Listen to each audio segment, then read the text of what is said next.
This podcast may contain explicit language.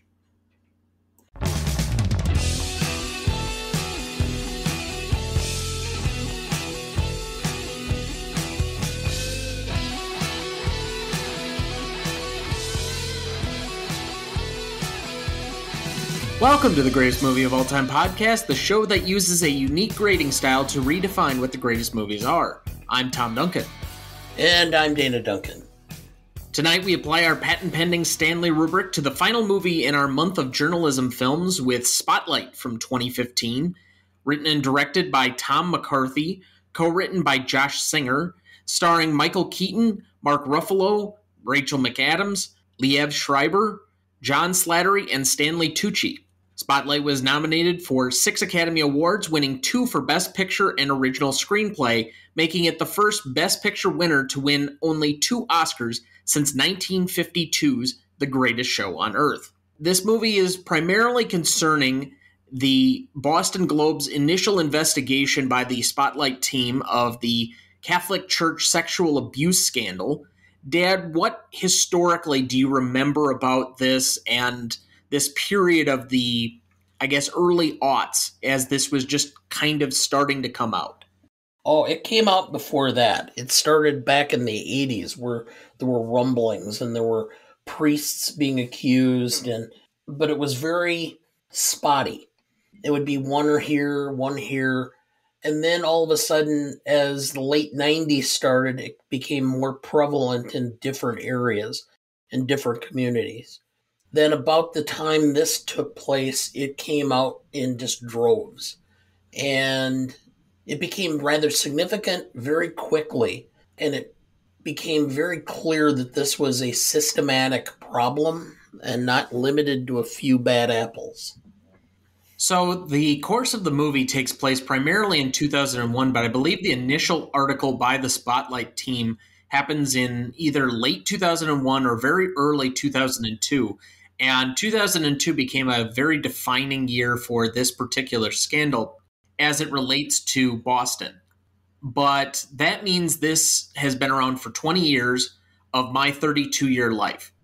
And given that I believe that would have put me in 6th grade at the time, this has been a thing for the entirety of my adult life.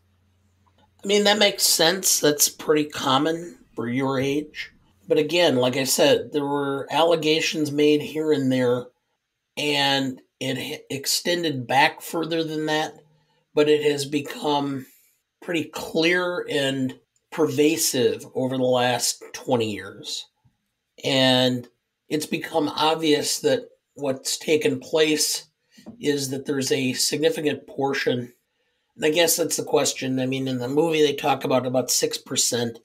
I guess I would say that's pretty significant, of priests who really did not remain celibate and were willing to utilize their position to abuse.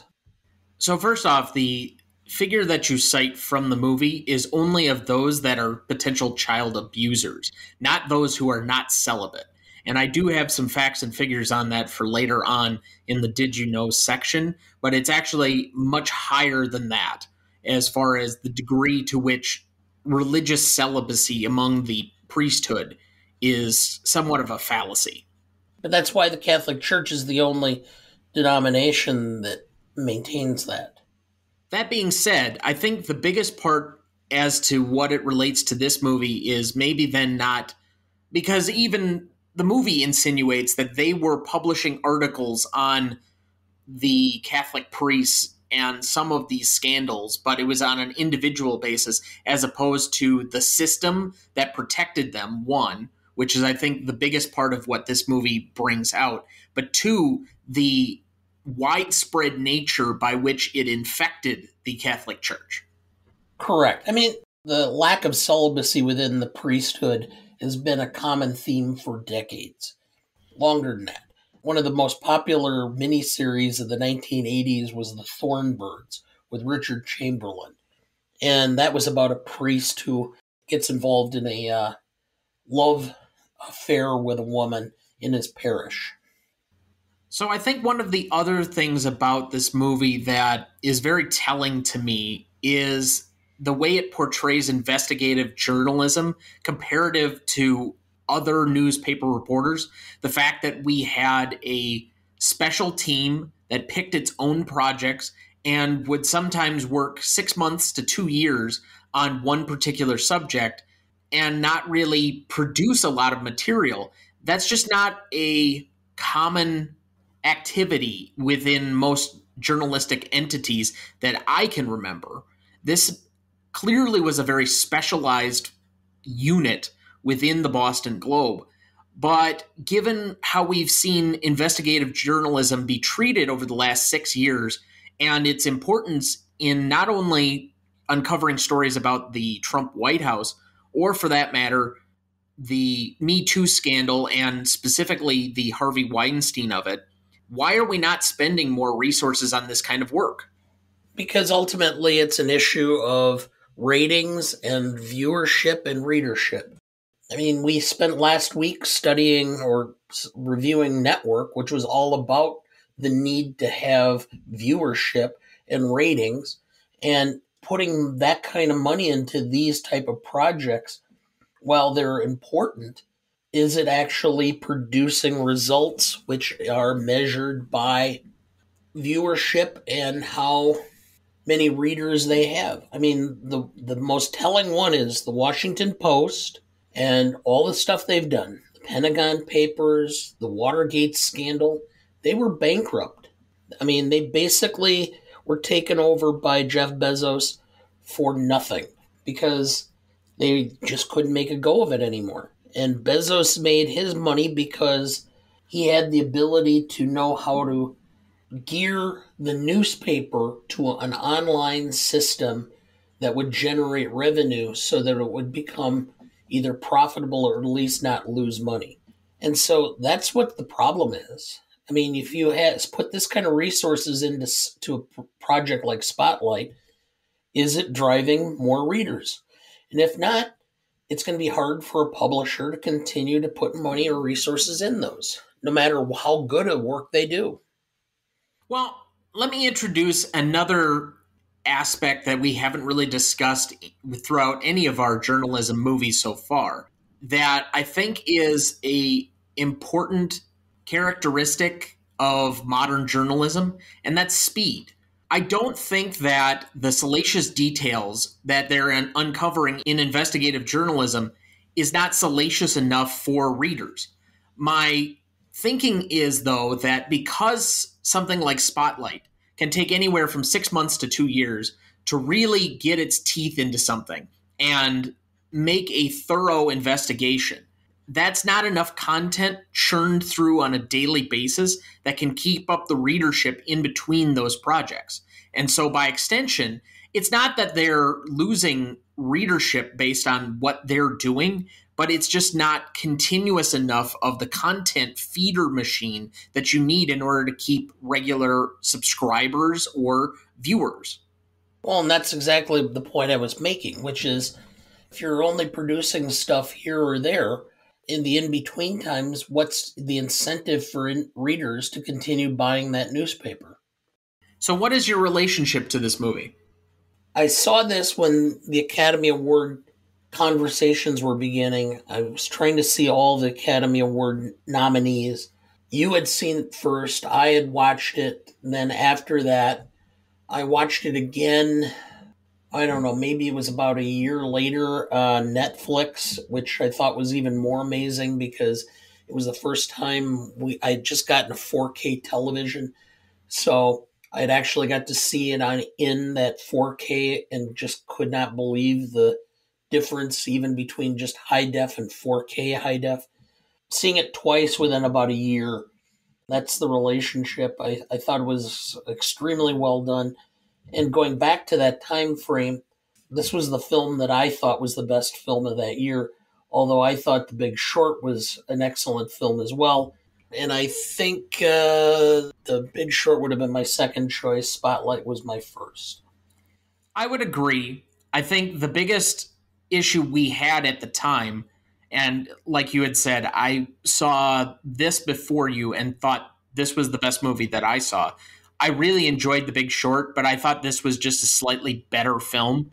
That being said, there was a big push at the end, and we thought for sure, because of the amount of Oscars it started to win over the course of the evening, that The Revenant was going to win Best Picture.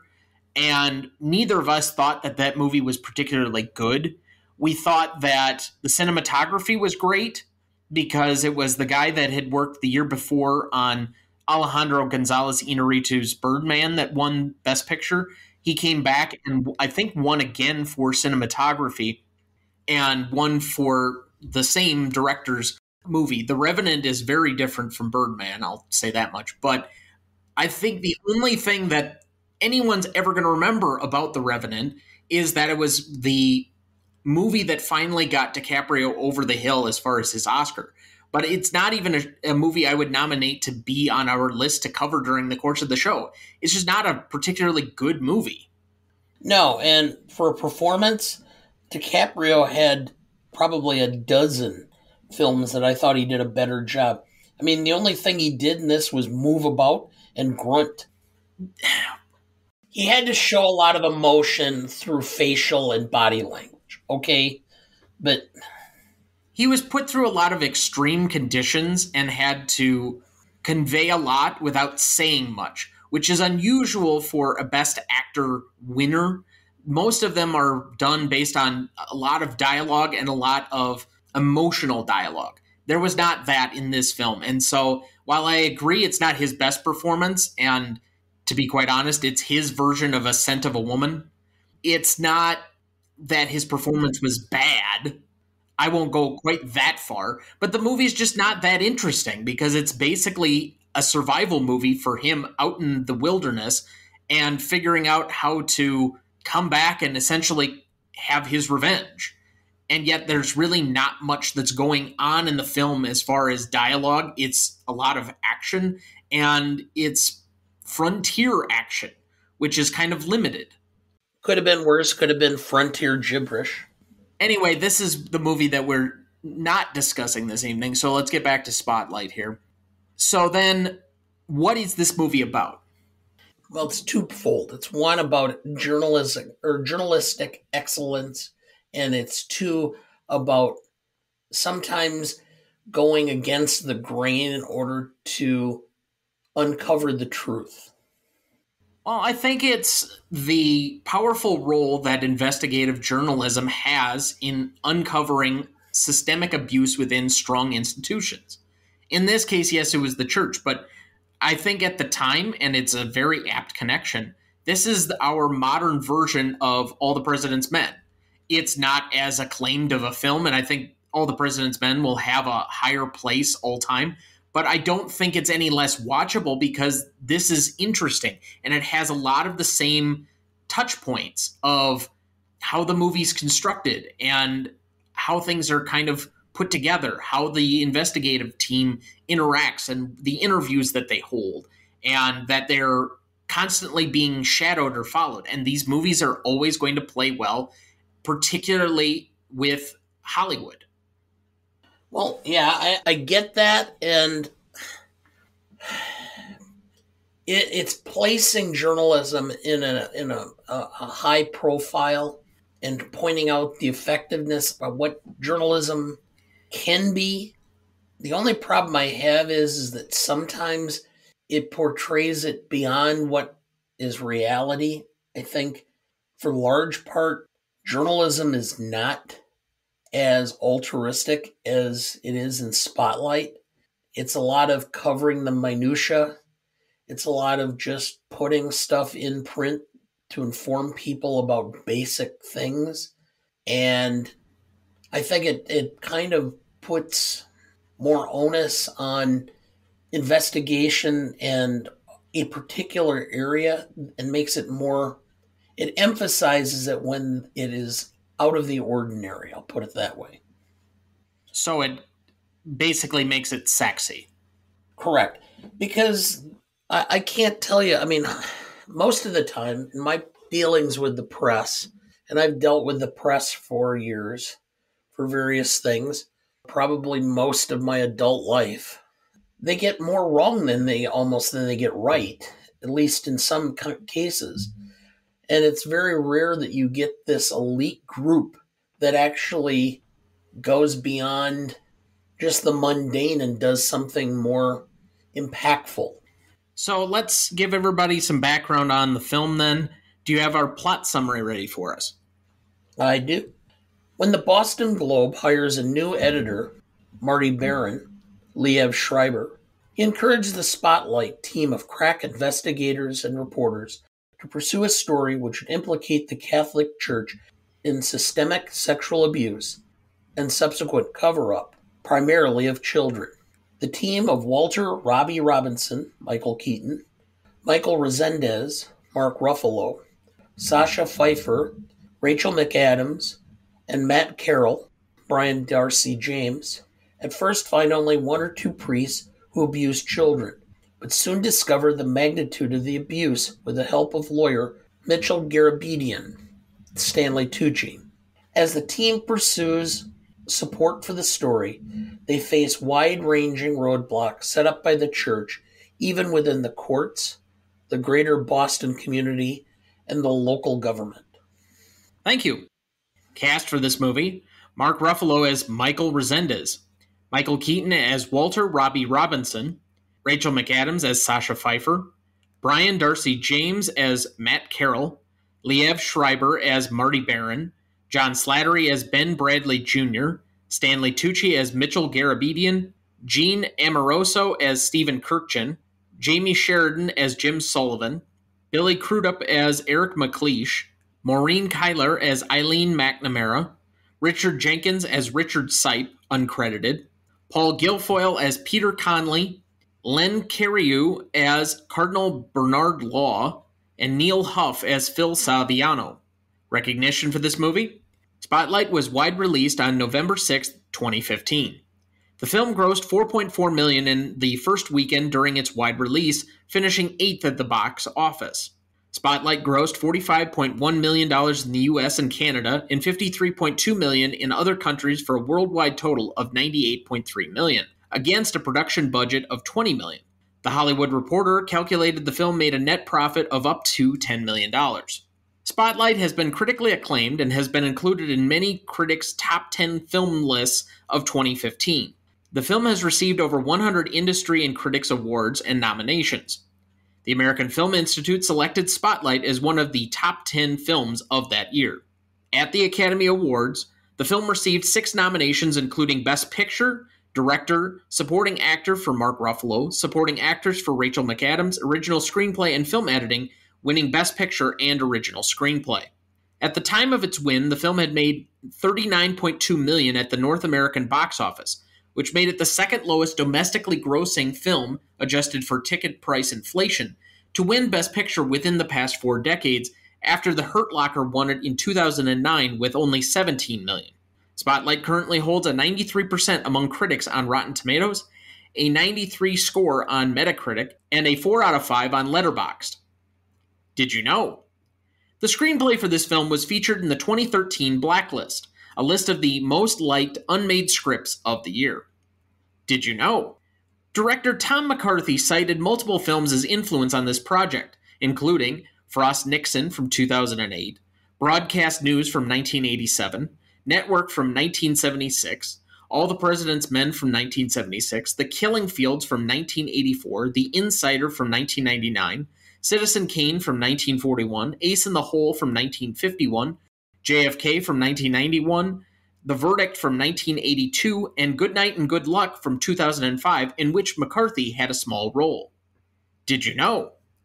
A study of Swiss priests published on May 12, 2003 revealed that 50% of that clergy had mistresses, similar to the report by the Spotlight team the Boston Globe published in 2002. Father Victor Kotze, a South African sociologist, surveyed Catholic priests in his country in 1991 and found that 45% had been sexually active. Over all these studies, 53% of sexually active priests surveyed were having sex with adult women, 21% with adult men, 14% with minor boys, and 12% with minor girls. These statistics caused a monumental debate in which no one challenged the reality of his numbers. Pepe Rodriguez concluded that 95% of practicing priests masturbate, 7% are sexually involved with minors, 26% have attachment to minors, 60% have heterosexual relations, and 20% have homosexual relations, and on average across the globe, only 50% of Catholic clergy are legitimately celibate. Did you know? A victim asks a reporter, "Have you read Jason Barry's book?" Barry is a reporter who began covering sex abuse cover-ups in Louisiana Catholic churches for the National Catholic Reporter and the Times of Acadiana. By the time the Boston Globe broke the story of the abuse scandal in Boston, the NCR had been reporting on abuse within the church for 17 years, while other much bigger news outlets had refused to look at it. Did you know? During an interview on National Public Radio's Fresh Air, director Tom McCarthy said that they built a large set to depict many of the Boston Globe offices where parts of the story take place. When the reporters depicted in the movie first visited the set, they gravitated to their desks, and many of them started to arrange the items on those desks the way they had been at the time. Did you know? In the baseball game scene, the real Michael Rezendes, Sacha Pfeifer, and Walter Robinson can be seen in the background. Did you know? When the real Walter Robinson visited the set, he was very impressed after seeing Michael Keaton sitting in an exact copy of his desk, a two-fingered typist just like him, his lips pursed, peering through reading glasses at a 2001 Globe computer screen. Did you know? The real Walter Robinson said of Michael Keaton, "It is like watching yourself in a mirror, yet having no control of the mirror image." Did you know? When Michael Keaton accepted the role, he had tracked the real Walter Robinson before meeting him and found out he actually lived near Robinson's home. He had also gotten hold of video and audio of Robinson. When Keaton first met him, he did an impression of him that was so impressive that Robinson was scared and said to him, "How do you know everything about me? We just met." Did you know? The one thing Michael Keaton was afraid of when he accepted the role was the Boston accent. After watching video footage of the real Walter Robinson, he was surprised that Robinson only has a slight Boston accent. Did you know? As of the film's release, Michael Rezendes was the only journalist involved in the investigation still working on the Spotlight team. Did you know? Jimmy LeBlanc, who plays Patrick McSorley, was himself an actual survivor of the clerical abuse scandal. So when Tom McCarthy first brought him in for rehearsals with Mark Ruffalo, Michael Keaton, and Stanley Tucci, he was concerned that revisiting Jimmy's abusive past might be too emotionally traumatic for him. However, as McCarthy later accompanied Jimmy out after this session, he asked him if he was freaked out by his first acting experience with the other actors. Jimmy responded, "Of course I'm freaked out. That was the Hulk, Batman, and the guy from The Devil Wears Prada."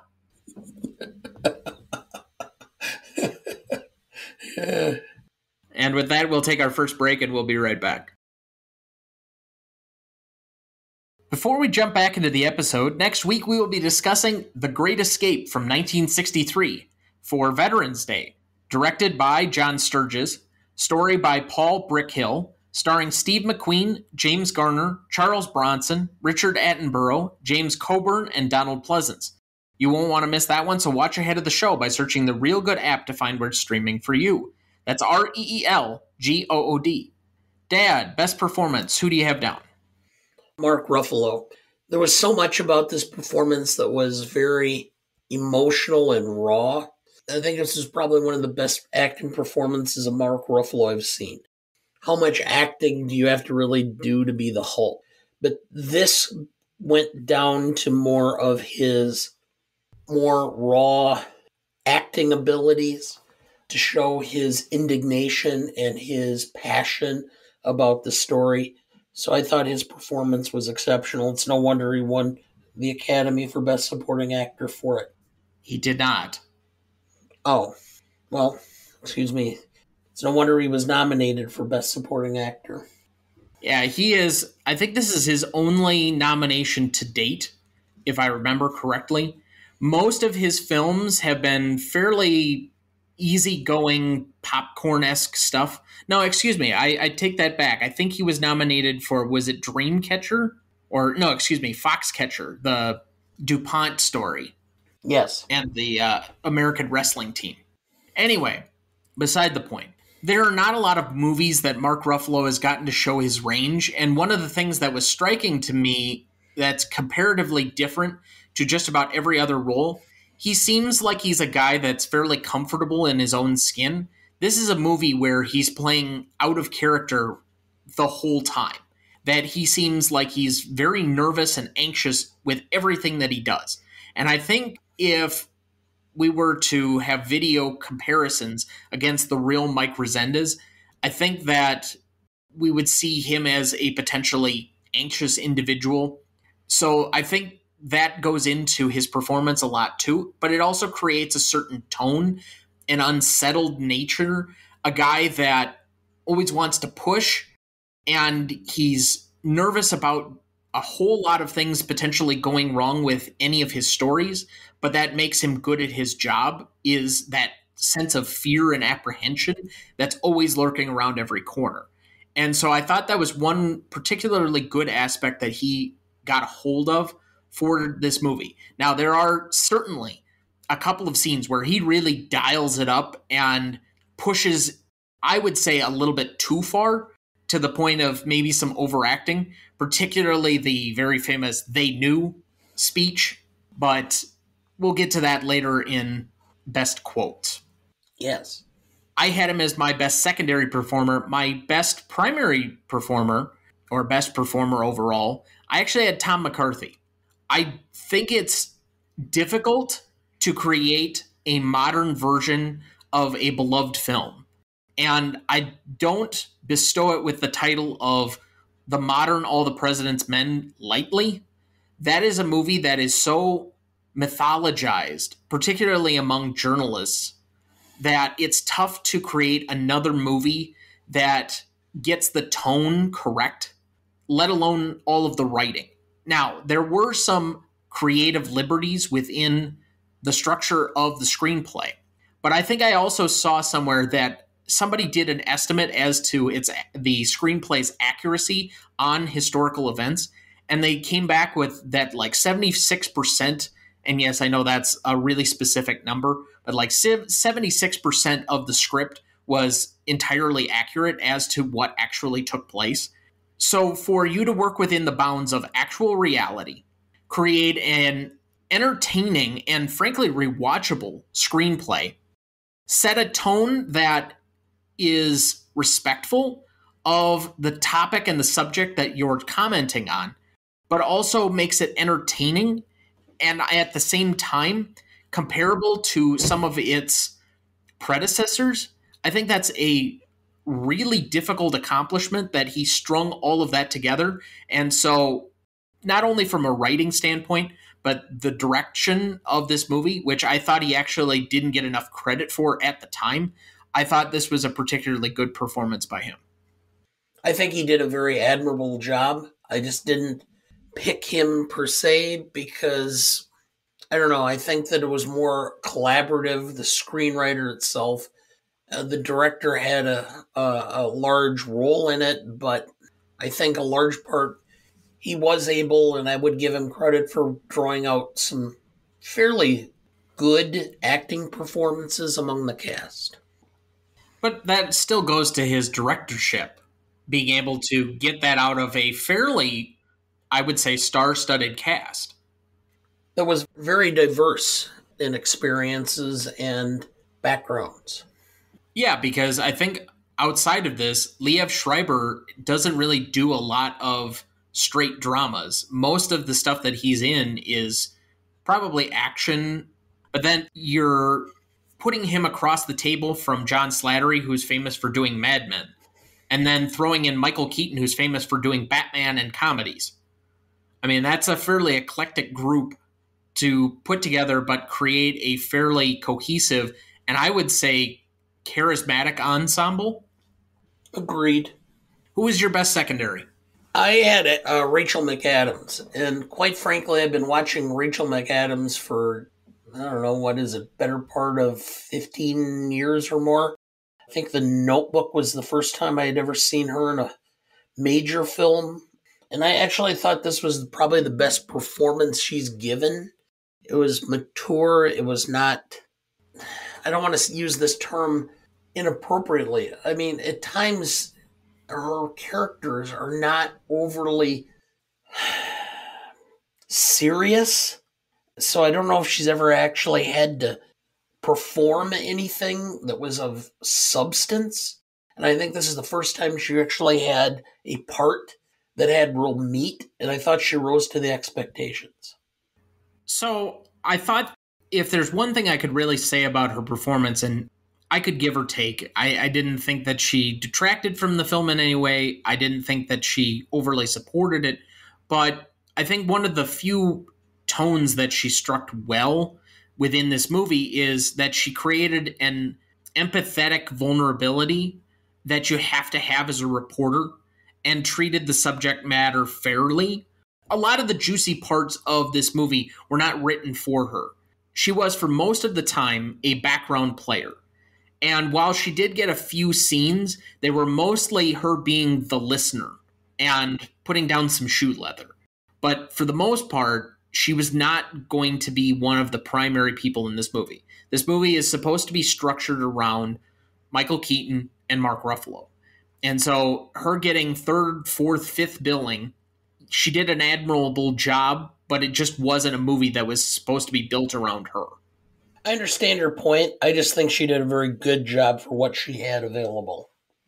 My most charismatic is Michael Keaton. This was like the Michael Keaton renaissance. He disappeared for a long time, but between Birdman and then he did this movie, and I think not long after he did The Founder. Those were like the three big movies back to back to back that seemed to signal, oh, Michael Keaton's back. Because he'd just kind of been gone for a long time. He was a fairly large name through the late 80s, early 90s, especially when he got to doing Beetlejuice and Batman. But by the time we get to the late 90s, his corner had been vacated more or less as far as a A-list actor. And for somebody of his broad quality and talent, I thought that this was a performance that reminded me, oh, that's the Michael Keaton I used to love. Well, yeah, and I had him as well. There's just a certain quality that he has that comes across on the screen. He is likable, whether it's him being funny or being serious.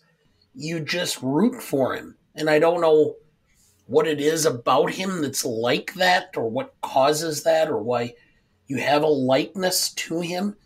You know, I mean, at the time that he was cast as Batman, everybody kind of gasped because he was a comedic actor. But what he brought to Batman was a likeness and a vulnerability, despite the fact that the character was dark and almost menacing, so that you had a rooting interest for him as the character. And he brings that forward. Even the stuff he's done since, he was given I believe he won the Emmy for Dope Sick. And I watched most of that. I watched it with your mother and didn't see everything, but I saw enough to see that the level of performance he gave. Again, this was a situation where this is an individual who you could easily develop a hatred for, but he is able to portray the character as sympathetic and somebody you're hoping will be able to come through the other side and overcome the problems that he's facing.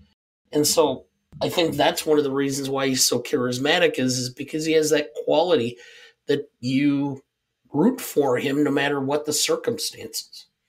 Yes, I would tend to agree that he's somebody that you can place in very unlikable characters, and their only redeeming quality is that they're played by Michael Keaton, and so then they work.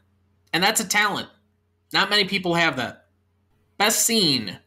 I have down new editor, so the introduction of Liev Schreiber as the new editor of the Boston Globe, kind of our introduction to him.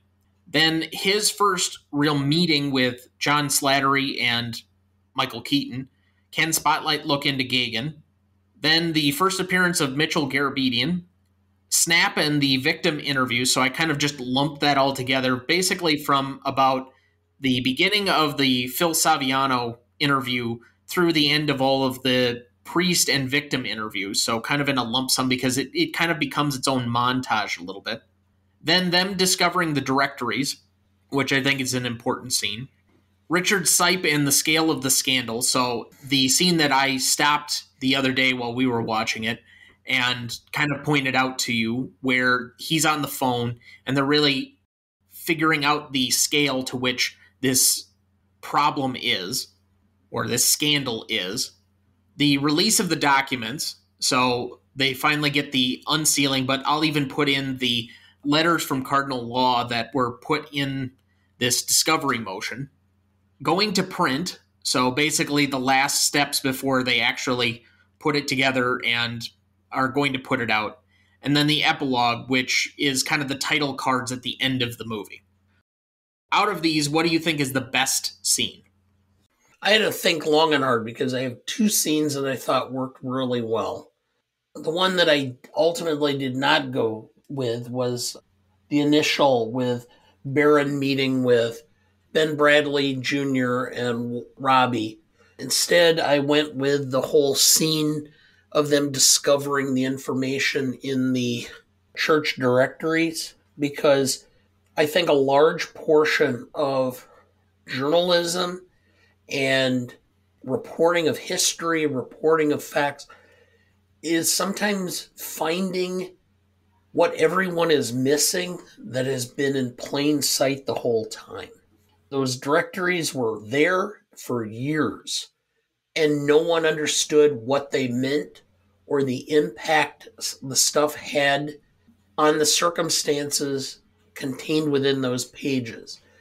And to me, that is so revealing of the discovery process of trying to piece together things, is to look at something and go, this has a meaning no one anticipated or thought of before.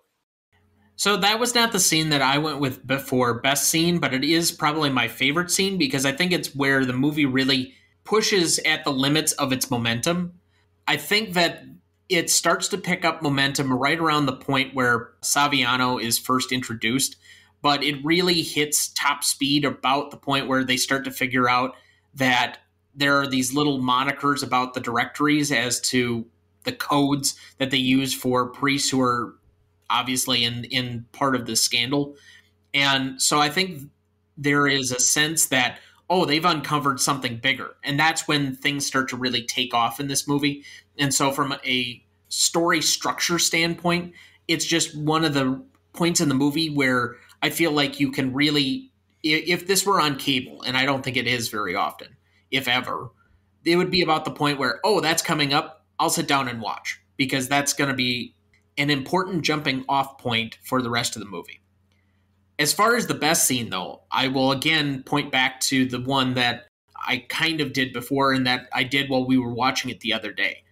As far as the subtlety of the acting, the voice work that was going on over the phone by Richard Jenkins, and I'm not sure why he's uncredited, but a very good performance by him. And again, Richard Jenkins is a not appreciated enough actor as far as I'm concerned.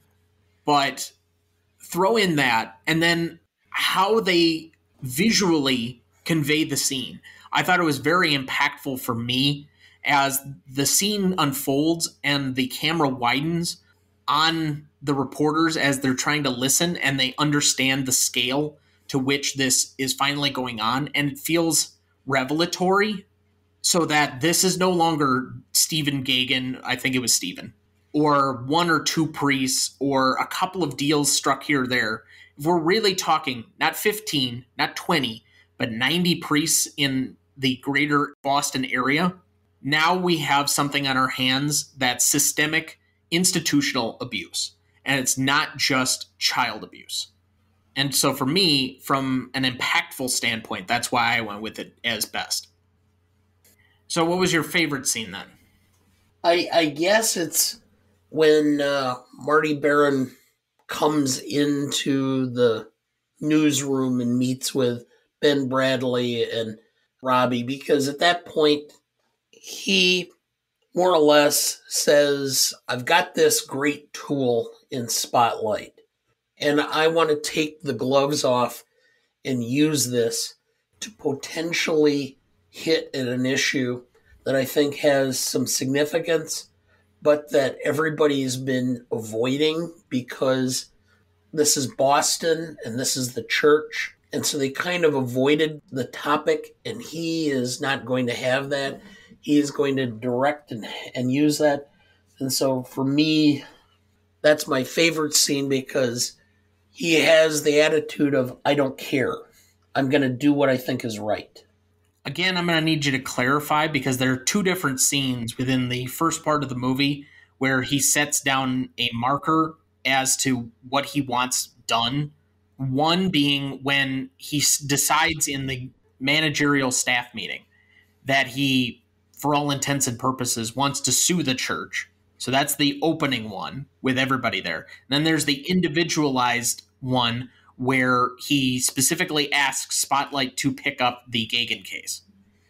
It's hard to differentiate them. I guess the initial is for them to specifically pursue the case to begin with, which is, I don't care if it means we have to sue the church.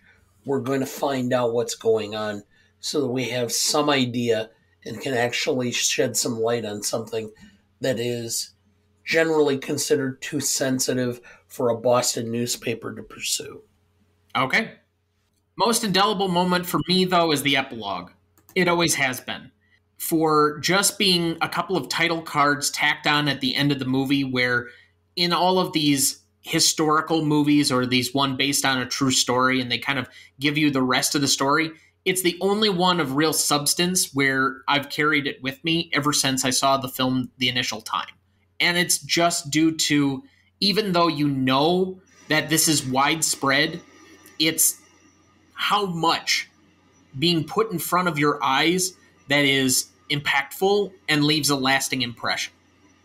At one point in time, I was involved in a service organization in the 90s, and a local priest was involved in that service organization who was ultimately defrocked as part of this scandal. So even in my small city of 21,000 people, we had a couple of priests who were ultimately defrocked as a result of abuse. So I can see just the whole point and realize how impactful that could ultimately be. Your most indelible. I know it seems somewhat overacted, but Ruffalo's speech to me, that's when I think of the film, that's always what I go back to. Yeah, it could be deemed as being overacted, but by the same token, I've seen a lot of people with that level of passion, and I can understand where he's coming from because at times I've been that angry about a situation. Usually it's a situation where I have some ability to have an impact or a say in it, and I'm struggling to get traction in doing it. So when you say that, there's comments about overacting in that, I don't see that as much as I just see the sheer anger and passion as to what you're doing and the frustrations you have in carrying it forward. So to me, that's always going to be the most indelible moment. I'm sorry, I just don't know too many people that are emotionally going to outburst at their boss over something that they deem to be righteous anger and not have any repercussions. Oh, you haven't been in a law office. I was. For a long time. Yeah, but with me being the only primary lawyer within the office. If you're within a confines of an office, this level of righteous indignation, when you have a partners meeting and you're trying to plead your case as to how to handle a decision or a situation or handle a client, this stuff happens a lot more than you think. And that righteous indignation occurs quite often among lawyers, some who are more cold and calculated, some of whom are more impassioned, and you just give each other slack because once in a while you'll end up in a situation where that righteous indignation just has to come out. Otherwise, it just builds within you and eats you alive. I just don't think this is happening on an average Tuesday for people of the newsroom, but maybe I'm wrong, never having been in any sort of journalistic capacity myself. And with that, we'll take our second break, and we'll be right back. Before we jump back into the episode, just a quick note that I've been mentioning the new RonnieDuncanStudios.com for a few weeks now, and I've been working on it for a couple of months. It is now finished and ready for everyone to see. You can check out the show notes for every episode of the show so far, as well as the master rankings list of movies we've done so far.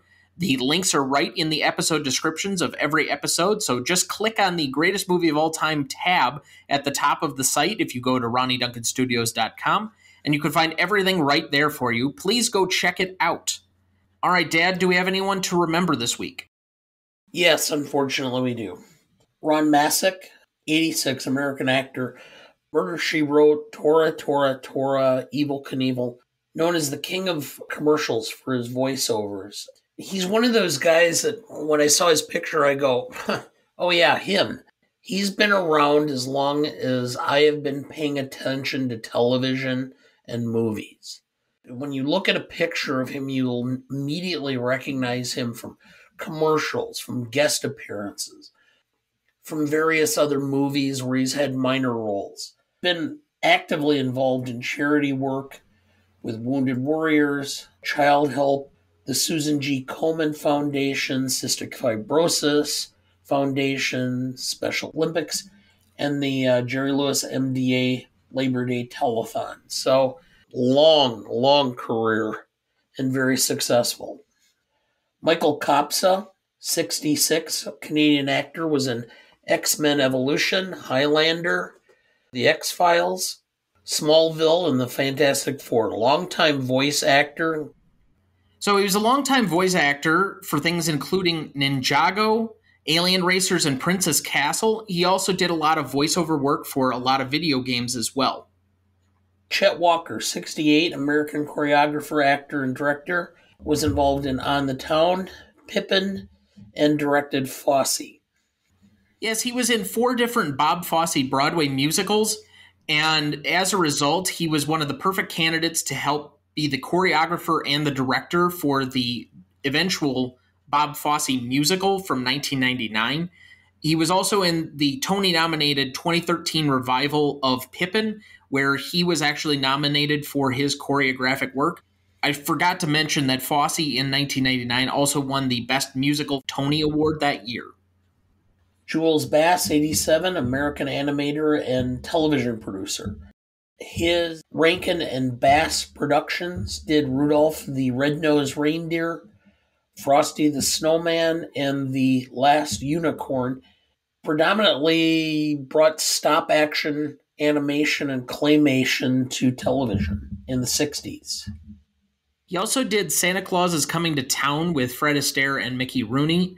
Those are still staples as far as I can remember from kids even up through now as to Christmas productions and movies that are on at least every year for Christmas on the network TV.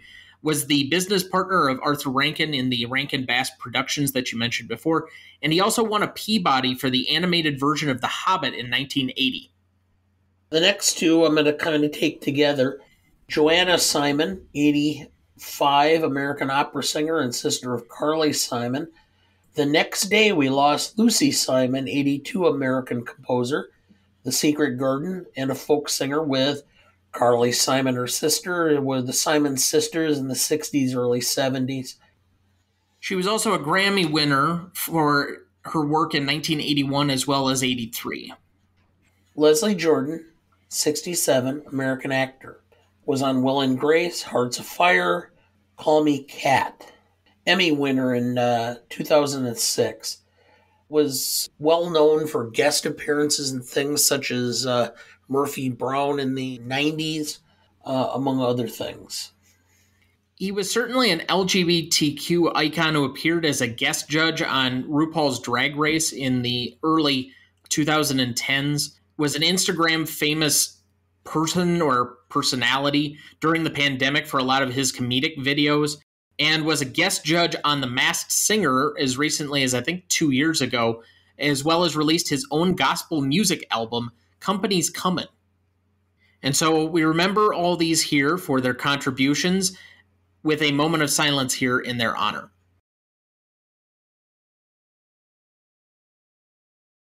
Thank you. Let's go to best lines, funniest lines. My first one, Marty Baron. Sometimes it's easy to forget that we spend most of our time stumbling around in the dark. Suddenly, a light gets turned on and there's a fair share of blame to go around. I can't speak to what happened before I arrived, but all of you have done some very good reporting here. Reporting that I believe is going to have an immediate and considerable impact on our readers. For me, this kind of story is why we do this. Robbie Robinson. We got two stories here. A story about a degenerate clergy and a story about a bunch of lawyers turning child abuse into a cottage industry. Which story do you want us to write? Because we're writing one of them. Mitchell Garabedian. If it takes a village to raise a child, it takes a village to abuse one. Marty Baron. We need to focus on the institution, not the individual priests. Practice and policy. Show me the church manipulated the system so that these guys wouldn't have to face charges. Show me they put the same priests back into parishes time and time again. Show me this was systematic, that it came from the top down. I'm going to leave the Mike Rezendes speech for you since you liked it more than I did. So, I'll go with Cardinal Law. If I can be of any help, Marty, don't hesitate to ask. I find that the city flourishes when its great institutions work together. Marty Baron. Thank you. Personally, I'm of the opinion that for a paper to best perform its function, it really needs to stand alone. Robby. Baron told us to get the system. We need the full scope. That's the only thing that will put an end to this. Mike Rezendes. Then let's take it up to Ben and let him decide. Robby. We'll take it to Ben when I say it's time. Mike. It's time, Robby. It's time. They knew. They let it happen. To kids, okay? It could have been you. It could have been me. It could have been any of us.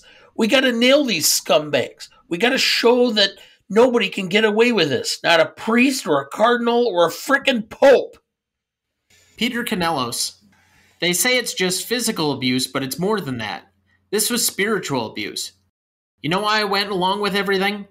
Because priests are supposed to be the good guys. I have two more. Sacha Pfeifer. Joe, did you ever try and tell anyone? Joe Crawley. Like who? A priest?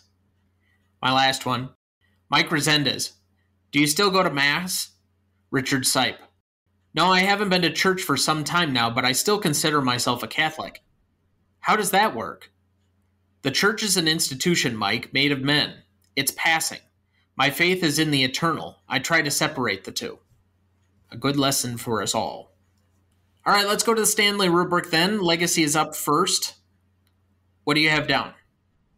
For the industry, I think there's still a lot of people who believe this is a really good movie.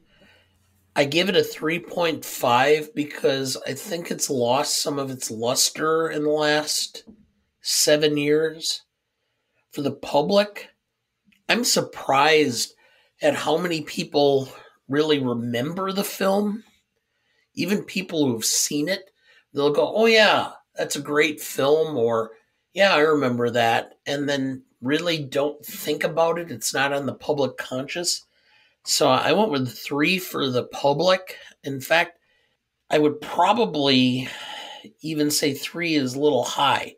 So 6.5 total, but I could be persuaded for lower. Well, we're very similar, but just slightly different in both categories or both sections, but come to a very similar number. So first off, I would agree with you that I think from an industry standpoint, yes, we're 7 years removed, and I think several of them still remember it. I think from an institutional standpoint, it still doesn't hold the same weight journalistically or within Hollywood that All the President's Men does. But I do think this movie does have its champions. They're few and far between, but it does have a few. And so right now, I think from a legacy standpoint, because it's still close enough to the movie that I think enough people remember it. It was on Netflix for a long time, so it's been kind of around and in circulation. I only went with a 4 for the industry as far as the legacy. From the public standpoint, I think this is a movie that had a moment right around the time it won Best Picture, and it wasn't a very long moment, and then it's kind of been forgotten. Again, I think you and I are probably two of its biggest champions if we're part of the industry now. So if that counts, then we're not even part of the public that I would take into account for this number. So I went with a 2 for a 6 overall, just because I don't think that this has a lot of memory for people that even saw the movie. And it wasn't like it was a publicly lauded film at the time, and it wasn't one that a lot of people saw. So given that it was the second lowest inflation-adjusted grossing Oscar movie of all time, it's just not one of those that I would expect to see on these like all-time public favorites lists, even though I think it's a fairly rewatchable film. I'm going to go back down on public to 2.5. That's where I kind of had been, and I waffled back and forth. So I'm going to go with a 6 total. Well, thank you for making the math easier then. It's a 6 average between the two of us. As far as impact significance, I think, again, in the moment, this is a film that said, okay, Mark Ruffalo can do things other than just be either charismatic and likable or be the Hulk. And he has some dramatic acting chops. It got him a few other roles down the line for some better, meatier parts as far as dramatic work. I think he's done a couple of TV things now that have really enhanced his career, but I would say that his work in Foxcatcher probably doesn't come about unless it is for this movie. You could say the same for the second part of Michael Keaton's career, although I think you'd probably put more importance on him being in Birdman, because that was his real coming back party. But this one pretty much kind of sealed, oh yeah, Michael Keaton's going to be back, and he's going to be doing a lot of things. So from an industry standpoint, I think it does raise to the level of a 5, even though it was not one of our most celebrated Best Picture winners of the time. For the public, though, because it had relatively low box office numbers that outside of what people were living from a news standpoint and the Catholic Church scandal, I don't think this one had as much of an impact on that story because it was kind of evolving past this at this point already. And so I think it kind of came and went. It had its moment and it was short-lived. So I'm going to go for a 2.5 on this one. And so that's a 7.5 overall for me. The industry, because it won Best Picture and was nominated for some others, I don't think it quite hit the same mark in the industry that you did. So I went with a 4. And then for the public, I went a little higher because I think for those who saw it, they thought it was a really well done film and made quite the impression. So I went with a 3. So 7. All right, so then that's a 7.25 between us. Novelty, then. As I said, this is a modern All the President's Men, so I can't give this like huge novelty marks. It's made off the backs of all the other journalism movies that we've celebrated for years. It's just a really good version of that, and it has some really good characters. Its relevance is still high, its relatability is high, and its execution raised this in my estimation. So I will go with a 6, and I think that's a little bit nice comparatively. I think how it was presented was modernized. So I gave it a little bit higher than you did. I went with a 7 because I think that it brought a lot of those older films more current into how journalism is done more in the last couple of decades. I suppose that's a fair point. But that makes a 6.5 average between the two of us. Classicness, even when this was released, the story wasn't novel by that point. I mean, we're talking of a gap 14 years, 13 years. It still gives power behind this kind of journalism, though, and how we've needed it over the last 7 years since this originally came out and continue needing it now. There aren't many major issues within the movie for diversity or inclusion. Otherwise, we'd have to argue with the hiring policies in 2001 of the Boston Globe. And the accuracy and the facts of this movie are substantially true with some minor creative licensing that I don't think you could quibble with too hard. If you're talking about a movie is 75% accurate to its historical story, that might as well be 100% accurate to events, because Hollywood takes a lot of license with stuff that they keep saying is true stories. So I don't find too much fault even in that, which could usually trip up some of these based on a true story type movies. So I'm going for a 9 right now, but I think this would easily grow into about a 10, maybe 10 or 15 years from now as we add in the timelessness factor, the farther distance we get from the initial release of this movie. So I have a 9. I also have a 9. We have a very timeless story. The idea of very gifted and dedicated journalists. We have at least one female lead who's actively involved in a key part of it. We do have minority contribution because that's part of this story, is the fact that the elements commenting among the church this is being propagated by a Jew, Marty Baron. So that's why I went with a 9. Rewatchability, to me, this is eminently rewatchable despite its subject material and its kind of dour conclusions. And I don't watch this very often, but it's very easy for me to be sucked into this when I put it on. So I'm going to go with an 8. This is one where I have to be in the right frame of mind. It's a very good film, and it's easy to watch, and it's easy to follow along and not have to be really on top of your game in order to appreciate. But given the nature of it and what I do for a living and spend most of my days, this is not going to be something I necessarily migrate to on a day where I just need to relax. So I went a little lower than you with a 7.5. So that's a 7.75 average between the two of us. Audience score for this one, we had an 87% for Google users, a 93% for Rotten Tomato users, giving us a 9.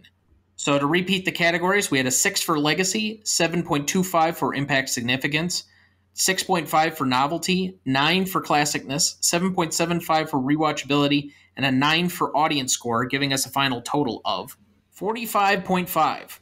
And that will currently place it on the list, tied with Seven Samurai. Okay. That doesn't feel quite right, but I understand. No, I understand, and we're getting to the point where we have enough movies on here, wherever it sits, we kind of look at these and go, is that... But without going through and reweighing all the different films again, it's kind of difficult to know whether or not we actually did one film correct or another film correct, or... Well, the reason that I say that it doesn't feel right is because that's celebrated as being one of the best movies of all time, which I've said for the course of this show, that best is different from favorite is different from greatest. That all three of those things are very different. The best Star Wars movie is different than the greatest Star Wars movie is different from my favorite Star Wars movie. And that's how you have to look at these. Our ranking system overweights because we want to have a public appreciation of things. How many greatest movies lists are made by critics and directors, and they're for stuff that nobody's watched? Yeah. And so ours overweights for public input, not only in an audience score perspective, but they have weight as far as the impact and significance initially in its release, in its overall legacy, and they have some weight as far as how the culture is from a classicness standpoint on a lot of these things. So we're subjecting ourselves, even on a rewatchability standpoint, to responding to the public at large. And yes, maybe it's from an American perspective, but given that the majority of movies were made in America for the last 120 years, it's hard not to have that be the predominant ruling force in our scoring system. And that being said, we've had enough foreign guests that have helped on individual movies give us some different perspectives. So when you say Spotlight, a movie that won Best Picture, is tied with a 70-year-old Japanese film, I could see why that happens, because maybe it is American-centric in our thinking, but also because just the general public, how many of them have probably seen Seven Samurai by comparison to Spotlight? Or vice versa. True. So I understand it from a debate and a math and a rankings perspective. It just, if you were to look at this list just blindly without knowing all the context, you would say, what the hell are these guys doing? Well, and again, we do talk about public, and we try to perceive, and we're coming at this from Middle America, Wisconsin, to white Americans living in the upper Midwest, who are father and son, who have a certain perspective, and maybe ours is just wrong, but we're also looking at this more from that Middle America perspective, not East Coast or West Coast, which tends to be a little different than the heartland of America. I don't want to say we're flyover country, but our show is what it is. And, it's our perception and what we perceive based on what we have. We have some level of diversity within the middle of America, but it's not quite as diverse as other regions of America, nor we're doing this, and whether you agree with us or disagree with us, that's the point. If you want to disagree with us, fine. At least it starts a conversation about the topic, and that's the whole point of the show. Remaining questions, I don't have any. This is mostly historically accurate, and by doing so, it's only giving you the first part of this story. The rest of it you could easily find in basically a Google search of the history of the Spotlight team and all they worked on, and probably find most of their old articles from the early 2000s for free online. So I just don't see the point in asking too many questions as to what was going on, especially with something that's been so public for so long. But do you have any? No, and I would point out, I personally have an annual subscription to the New York Times, and I believe that part of the New York Times archive that I have access to, because they own the Boston Globe, has access to the archives of the Boston Globe as well. So if you have that and you want to review some of this, I would encourage you to do so, because I think these are very good stories and very poignant. Okay, so final thoughts for the week. So I've been using this space to pretty much just recommend stuff that I've been watching lately. A show that had been critically acclaimed recently, even despite it being a piece of franchise IP, has been the new Star Wars series Andor on Disney+. And I was having a very difficult time getting into it recently. I think it's kind of a slow burn. It's written by Tony Gilroy, the acclaimed screenwriter who also wrote Rogue One, based on a character from that movie. And this is kind of the prologue to that movie of sorts. But it took me about 3 episodes, and now I can see why people have been suggesting it for a while among the critics. It takes about 3 episodes. So if you have time to kind of sit through and plod for a couple of episodes, it ends up being very much a good kind of war film, very much in the same vein as a movie we're going to discuss next week, The Great Escape, or a Bridge on the River Kwai type of movie. Some of those classic throwback World War II type of movies instead of more of the Vietnam era type things. And so even though it's a Star Wars property, I think it's actually something that you might like, Dad, even though you have no affinity for anything else that's going on in that universe. Well, I mean, I saw the original Star Wars films. I've watched some of the others as time has went by, but I watched the Star Trek series, watched the initial films.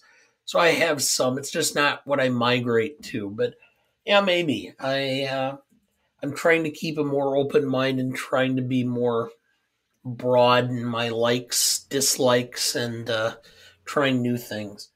Well, like I said, it's not really a Star Wars-centric property. It has nothing to do with Jedi or all these fantastical elements so much as this is a character who finds his way into the rebellion against the Empire, and it has a lot of elements of this kind of World War II concept of the resistance type of structure. And so it really does play on a lot of those old, like 50s and 60s World War II movies. Two things. First off, you and I went and saw a film. This is not going to be one of these that's going to necessarily be nominated for best film of all time or that the greatest film of all time, but Ticket to Paradise, which is George Clooney and Julia Roberts. It was a fun film. It's just a film that you can go and sit and enjoy. Have some popcorn, some, as I do, Rezendes, which are one of my favorites, and just have a good evening watching a film without having much thought and just have fun. And I missed that during the pandemic. And I enjoyed just going out and doing that last night. The second point I'd make is I apologize. If anybody's wondering, I'm battling a cold. It's been getting worse as the day has progressed. And so I apologize if my voice sounds different or scratchy, but living in the upper Midwest as the temperatures are changing and we're fastly approaching into November, it is what it is. I guess thank you, and I look forward to next week, which is The Great Escape, which is one of my favorite films, and one of the films that I remember sitting and watching several times with my dad. So that'll do it for us this week. Thank you for listening. Where are you headed, cowboy? Nowhere special? Nowhere special. I always wanted to go there. Next week, we will be discussing The Great Escape from 1963 for Veterans Day. Directed by John Sturges, story by Paul Brickhill, starring Steve McQueen, James Garner, Charles Bronson, Richard Attenborough, James Coburn, and Donald Pleasance. You won't want to miss that one, so watch ahead of the show by searching the Real Good app to find where it's streaming for you. That's REELGOOD. Please like, follow, rate, and review, or whatever on whichever platform you have so that more can join in our fun. You can also email the show at thenewRonnieDuncanStudios.com or sign up for our newsletter, find our new Facebook page under Greatest Movie of All Time Podcast, or find us on Instagram, Twitter, or now TikTok at the handle @GModePodcast. The Greatest Movie of All Time is a production of Ronnie Duncan Studios. Our show is mixed, edited, and written by Thomas Duncan. Our music is thanks to Purple Planet Music. Our technical provider and distributor is Captivate FM.